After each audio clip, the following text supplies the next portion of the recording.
আসসালামু আলাইকুম এইচএসসি শিক্ষার্থীরা, আশা করছি সবাই অনেক ভালো আছো। আমাদের আজকের ভিডিওর মূল উদ্দেশ্য হচ্ছে আমরা আজকের ভিডিওতে তোমাদের সবথেকে ভয়ের যে চ্যাপ্টার জৈব যৌগ, এই অর্গানিক কেমিস্ট্রি আমরা টপ 10 আমাদের টপিকস দেখবো। যে 10টা টপিক থেকে ইনশাল্লাহ তুমি যে কোনো বোর্ডে পরীক্ষা দাও না কেন, এই 10টা টপিক থেকে তোমার প্রশ্ন আসবে। ঠিক আছে, তাহলে আমরা আজকে অর্গানিক কেমিস্ট্রির টপ 10 টপিকস দেখবো। তাহলে চলো আমরা শুরু করি আমাদের আজকের ভিডিও। সো প্রথমতই তোমরা জানো যে আমরা অর্গানিক কেমিস্ট্রিকে দুইটা পার্টে ভাগ করি। এক নম্বর হচ্ছে অ্যারোমেটিক আর দুই নম্বর হচ্ছে অ্যালিফ্যাটিক। সো অ্যারোমেটিকের মধ্যে জাস্ট তিনটে টপিক দেওয়া হয়েছে। এই তিনটা টপিক থেকে মাস্ট মাস্ট এবং মাস্ট এখান থেকেই তোমার সিকিউ আসবে, এবং তুমি যদি এই তিনটা টপিক ভালো মতো পড়তে পারো তাহলে তুমি এখান থেকে ইনশাল্লাহ 100% কমন পাবা এবং অ্যান্সার করে দিয়ে আসতে পারবা। ঠিক আছে, তাহলে একটু চলো আমরা একটু ডিটেলসে দেখি যে কি বলতেছে। এক নম্বর, বেনজিন প্রস্তুতি। ভাই এটা কেন পড়বো বলতো? এই বেনজিন প্রস্তুতি পড়তে হবে যেন আমি যেন উদ্দীপক বুঝতে পারি। কি বলছি? এই বেনজিন প্রস্তুতি আমার পড়তে হবে কেন? আমি যেন উদ্দীপক বুঝতে পারি। কজ এই বেনজিন প্রস্তুতি তুমি যদি না জানো তাহলে তুমি সিকিউতে কি উদ্দীপক দিছে ওই উদ্দীপকে তুমি বুঝবা না, কোশ্চেন অ্যান্সার করতে অনেক দূরের কথা। সো বেনজিন প্রস্তুতি, কিভাবে বেনজিন তৈরি করা যায়, কয়টা স্টেপ আছে, কয়টা বিক্রিয়া আছে, ঠিক আছে, সবগুলো তোমার জানতে হবে। ঠিক আছে, সবগুলো জানতে হবে যদি তুমি উদ্দীপক বুঝতে চাও। এক নম্বর কথা গেল। দুই নম্বর, বেনজিনের ইলেকট্রোফিলিক প্রতিস্থাপন বিক্রিয়া কোনগুলো বলতো? এক নম্বর হ্যালোজিনেশন, দুই নম্বর নাইট্রেশন, তিন নম্বর সালফোনেশন, চার নম্বর ফ্রিডেল ক্রাফটের মধ্যে আবার দুইটা ছিল, তাই না? ঠিক আছে, অ্যালকাইলেশন, অ্যাসাইলেশন। এই পাঁচটা বিক্রিয়া খুব ভালো মতো কি পড়তে হবে জানো? এই পাঁচটা বিক্রিয়া তো মাস্ট পড়তেই হবে, প্লাস এদের কৌশল পড়তে হবে। কৌশল মানে কি? যে বিক্রিয়াগুলো কিভাবে ঘটে। আমরা আমাদের বেসিক ক্লাসগুলোতে খুব সুন্দর মতো আলোচনা করেছি যে প্রতিটার কৌশল তিনটা করে স্টেপে আমরা করছিলাম। ঠিক আছে, তিনটা করে স্টেপে। সো এই যে এই কৌশলগুলো এবং এই বিক্রিয়াগুলো খুব ভালো মতো জানতে হবে। এই যে ইলেকট্রোফিলিক প্রতিস্থাপন বিক্রিয়া, আশা করি বুঝতেছো। তাহলে এক নম্বরে বলছি যে বেনজিনের প্রস্তুতি বুঝতে হবে। কেন বুঝতে হবে? কারণ আমাদের উদ্দীপক যদি বুঝতে চাও তাহলে হচ্ছে তোমার বেনজিনের প্রস্তুতি জানতে হবে, এক নম্বর কথা। দুই নম্বর কথা, ইলেকট্রোফিলিক প্রতিস্থাপন বিক্রিয়া সবগুলো জানতে হবে খুব ভালো মতো, সাথে আমাদের কৌশল সহ জানতে হবে। ওকে, তারপর আসো রেজোনেন্স। ভাই রেজোনেন্স জিনিসটা কি বলতো? রেজোনেন্স জিনিসটা হচ্ছে এই যে দেখো আমাদের বেনজিন, আমরা জানি আমাদের বেনজিনের মধ্যে বা যে কোনো একটা অ্যারোমেটিক যৌগের মধ্যে আমরা জানি যে একান্তর দ্বিবন্ধন থাকে। একান্তর দ্বিবন্ধন কি? এই যে একটা দ্বিবন্ধন আছে, এখানে নাই, এখানে আছে, এখানে নাই, এখানে আছে, এখানে নাই, এটা হচ্ছে আমাদের একান্তর দ্বিবন্ধন। আচ্ছা দেখো তো, আমি আবার সেম জিনিসটা কি উল্টা করে রাখতে পারি কিনা? উল্টা করে কিভাবে? আমি এদিক দিয়ে শুরু করছিলাম, যেখানে আছে এখানে নাই, বাট আমি এখন চাচ্ছি এদিক দিয়ে শুরু করতে, যে এখানে আছে এখানে নাই, এখানে আছে এখানে নাই, এখানে আছে এখানে নাই। দেখো তো দুইটার মধ্যে ডিফারেন্সটা কি? ডিফারেন্সটা হচ্ছে এই জায়গায় বন্ধন ছিল বাট এখানে দেখতেছি নাই, এই জায়গায় নাই বাট এখানে দেখতেছি আছে। তার মানে জিনিসটা কি করছে বুঝতে পারছো? যে এই যে ভিতরের যে চক্রটা, এটা একটু ঘুরে গেছে না? যে এই জিনিসটা এখানে চলে আসছে, এটা এখানে চলে আসছে, এটা এখানে চলে আসছে, তাই না? এই যে এই ট্রান্সফারটাকে আমরা বলতেছি কি জানো? এটাকে আমরা বলতেছি রেজোনেন্স বা অনুরণন। কি বলছি? রেজোনেন্স বা অনুরণন। তোমরা হয়তো পড়ছো যে এই জিনিসটা আমরা 5টা চিত্রের মাধ্যমে ব্যাখ্যা করি। সো এই চিত্রগুলো খুব সুন্দর মতো জানতে হবে। ঠিক আছে, কোনটা অর্থপ্যারা নির্দেশক, কোনটা ম্যাটার নির্দেশক, এদের নাইট্রেশন কি হবে, একদম খুব ভালো মতো জানতে হবে। বিশেষ করে একজন সেটা হচ্ছে অ্যানিলিন। এই অ্যানিলিনের জিনিসটা খুব ভালো মতো জানতে হবে।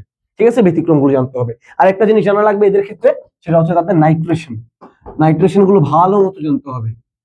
ঠিক আছে, নাইট্রেশন গুলো ভালো মতো জানতে হবে। একটা সুন্দর প্রশ্ন আছে যে আমাদের নাইট্রেশনের তাপমাত্রা নিয়ে একটা প্রশ্ন আছে, 3 ধরনের। একটা হচ্ছে অর্থপ্যারা নির্দেশকের নাইট্রেশন, একটা হচ্ছে বেনজিনের নাইট্রেশন, একটা হচ্ছে মেটা নির্দেশকের নাইট্রেশন। অর্থপ্যারা নাইট্রেশন খুবই ইজিলি হবে, 30°C তাপমাত্রায় হয়ে যায়। কেন? কারণ এটা হচ্ছে অনেক বেশি সক্রিয়। ঠিক আছে, সক্রিয়। আচ্ছা, তারপর আসো, মানে সক্রিয়তা বৃদ্ধিকারী আর কি। তারপর বেনজিন, ও তো নিউট্রাল। আচ্ছা, তারপর আসো, আর মেটা নির্দেশক কি হয়? সক্রিয়তা হ্রাসকারী, তাই ওদের 100°C তাপমাত্রা লাগে। ঠিক আছে, সো এই যে তাপমাত্রার ডিফারেন্স গুলো, নাইট্রেশনের ডিফারেন্স গুলো, রেজোনেন্সের চিত্রের ডিফারেন্স গুলো, এই জিনিসগুলো খুব ভালো মতো জানতে হবে যদি তুমি অ্যারোমেটিক থেকে অ্যান্সার করতে চাও। আশা করি বুঝতে পারছো। আর আমরা অর্গানিক কেমিস্ট্রি যেহেতু দুইটা পার্ট, আমরা বলতে পারি দুইটা পার্ট থেকেই কিন্তু অ্যাটলিস্ট একটা করে কোশ্চেন আসে ম্যাক্সিমাম কেসে। ঠিক আছে, সো আমরা চেষ্টা করি স্টুডেন্টদেরকে যেন অ্যারোমেটিক পার্টটা খুব ভালো মতো পড়াইতে পারি। তাহলে যদি এলিফেটিক যেহেতু অনেক বিশাল একটা পার্ট, এটা যদি একটু ভালো মতো না পড়লেও যেন এখান থেকে একটু অ্যাটলিস্ট অ্যান্সার করে দিয়ে আসতে পারে। তাই তোমার যদি এটা উদ্দেশ্য থাকে যে অর্গানিক থেকে অ্যাটলিস্ট একটা সিকিউ তুমি দিবা, তাহলে তোমার কি করতে হবে? এই যে অ্যারোমেটিক পার্টটা, মাত্র 3টা টপিক বলছি, এই 3টা টপিক একদম এ থেকে জেড পর্যন্ত, বেসিক থেকে অ্যাডভান্স পর্যন্ত একদম পুরোটা শেষ করে খেয়ে ফেলতে হবে। বুঝতে পারছো? কোনো কিছু বাদ দেওয়া যাবে না, কারণ মাত্র 3টা টপিক বলছি, এতগুলো টপিক কিন্তু পড়াচ্ছি না। বুঝতে পারছো? এবার আসো অ্যালিফেটিক। বলো অ্যালিফেটিক আমাদের কি কি করতে হবে? অনেক বিশাল একটা পার্ট অ্যালিফেটিক, ঠিক আছে? আসলে অর্গানিক কেমিস্ট্রিতে অনেক বিশাল একটা পার্ট। এখানে যদি আমি তোমাকে এভাবে পয়েন্ট আউট করে দিয়ে যাই, মানে এইভাবে যদি তোমাকে আমি স্টেপ বাই স্টেপ বলতে থাকি বা বিক্রিয়ার নামগুলো বলতে থাকি বা টপিকস গুলো বলতে থাকি, অ্যাটলিস্ট এখানে কি হবে জানো? অ্যাটলিস্ট এখানে 150 প্লাস ইম্পর্টেন্ট টপিক তোমাকে আমি বলে দিতে পারবো, অ্যাটলিস্ট 150 প্লাস। বাট তোমাকে আজকে আমি 150 প্লাস দেখাচ্ছি না, আমি দেখাচ্ছি মাত্র 10টা, ঠিক আছে? সো 10টার মধ্যে যেগুলো বলতেছি মাস্ট তোমার পড়তে হবে, ঠিক আছে? কোনো চয়েস নাই, কোনো চয়েস নাই, সেকেন্ড চয়েস নেই। আসো 1 নাম্বার ওজনীকরণ বিক্রিয়া। ওজনীকরণ বিক্রিয়া মাস্ট জানতে হবে, ঠিক আছে? অ্যালকিন অ্যালকাইন দুই ক্ষেত্রে জানতে হবে। তারপর আসো গ্রিগনার্ড বিকারক। গ্রিগনার্ড বিকারক পড়ানোর সময় একদম ফ্লো চার্ট আকারে পড়াই দিছি, ঠিক আছে? কার সাথে বিক্রিয়া করলে কি তৈরি হয়, অ্যালকোহলের সাথে করলে কি হয়, অ্যালডিহাইডের সাথে করলে কি হয়, ওইভাবে ফ্লো আকারে পড়বা, তাহলে মাথায় থাকবে ইজিলি, ঠিক আছে? ট্রিক্স হিসেবে অ্যালডিহাইড কি ধরনের পার্থক্য একদম মাস্ট, যে টলেন বিকারকের যে পার্থক্য বলতে পারো, ঠিক আছে? যা যা আছে সব পড়তে হবে, ঠিক আছে? তারপর আসো অ্যালকোহলের পার্থক্য। অ্যালকোহলের পার্থক্য কোনটা? ওই যে 1 ডিগ্রি 2 ডিগ্রি 3 ডিগ্রি যে পার্থক্যগুলো, ওই পার্থক্যগুলো, ঠিক আছে? পারতে হবে। তারপর আসো মার্কোনিকভ আর বিপরীত মার্কোনিকভ, অনেক বেশি ইম্পর্টেন্ট, জানতে হবে। তারপর অ্যালকিন অ্যালকাইনের পার্থক্য একটু easy but important, SN1 SN2 এর বিক্রিয়া, ঠিক আছে? বিক্রিয়া প্লাস কৌশল দুটাই, বিক্রিয়া প্লাস কৌশল। ওকে, তাহলে বিক্রিয়া প্লাস কৌশল দুইটা ইম্পর্টেন্ট। তাহলে কি বললাম দেখো, অ্যালিফেটিকে আমরা মাত্র এই যে কয়টা, এখানে 7টা মনে হয়, 7টা টপিক রাখছি। এগুলো যদি পড়ো তাহলে আশা করা যায় তুমি মোটামুটি একটা ভালো পরিমাণ একটা অ্যান্সার তুমি করতে পারবা, ঠিক আছে? ভালো পরিমাণ এমসিকিউ বা সিকিউ অ্যান্সার করতে পারবা, ঠিক আছে? আমরা এমসিকিউ জন্য আলাদা একটা ভিডিও দিব, ঠিক আছে?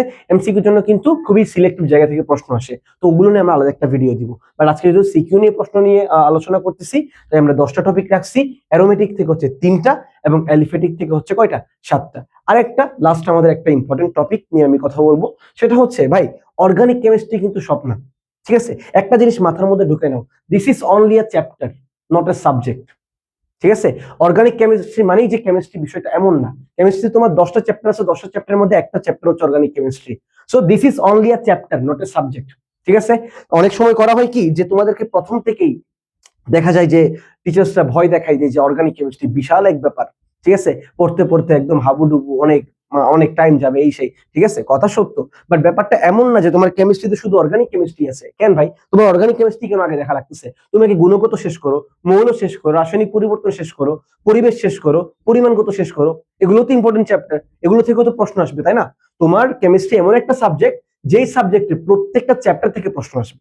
তো তুমি যেটাই পড়ো না কেন, এখান থেকেই তোমার প্রশ্ন আসবে। বাট পড়তে হবে একটু বুঝে শুনে, একটু ট্রিক্স অ্যাপ্লাই করে, একটু আমাদের অ্যানালাইসিস করে পড়তে হবে, ঠিক আছে? একদম চোখ মুখ বন্ধ করে পড়তে থাকলেই হবে না জিনিসটা, বুঝতে পারছো? সো বারবার এটাই মনে করে দিচ্ছি, this is only a chapter not a subject, ঠিক আছে?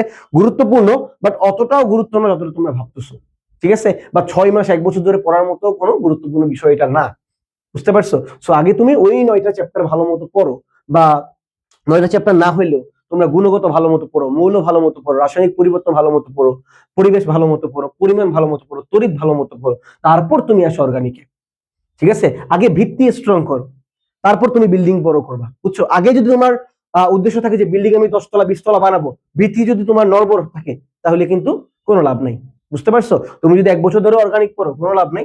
আগে বাকি চ্যাপ্টার গুলো ভালো মতো পড়তে হবে, ঠিক আছে? এটা তোমাদের অনেক সময় কমপ্লেইন থাকে যে ভাইয়েরা কেন অর্গানিক পড়াচ্ছে না, বা আমরা কেন অর্গানিক কেমিস্ট্রি দেরিতে শুরু করি, কেন আমরা এই করি সেই করি। ভাই আমরা যা করতেছি তোমার ভালোর জন্যই করতেছি। আগে ভিত্তি স্ট্রং করো, আগে বাকি চ্যাপ্টার গুলো কমপ্লিট করো, আগে সিকিউ দেওয়ার মতো অ্যান্সার সিকিউর করো, পাস করার মতো অ্যান্সার সিকিউর করো, তারপর তুমি আসো অর্গানিক কেমিস্ট্রিতে বসইতে, বুঝতে পারছো? সো লাস্ট একটাই কথা, this is only a chapter not a subject. আর আজকের ভিডিওতে আমরা যে 10টা টপিক নিয়ে আলোচনা করছি, যদি 10টা টপিক একদম বেসিক থেকে অ্যাডভান্স পর্যন্ত বুঝতে পারো, লিখতে পারো, পরীক্ষায় অ্যান্সার করতে পারো, তাহলে ইনশাআল্লাহ অর্গানিক কেমিস্ট্রিতে খুব একটা প্রবলেম তোমার হবে না সিকিউর জন্য, ঠিক আছে? তাহলে দেখা হবে আমাদের পরবর্তী ভিডিওতে। সবাই ভালো থাকবা, সুস্থ থাকবা। আসসালামু আলাইকুম।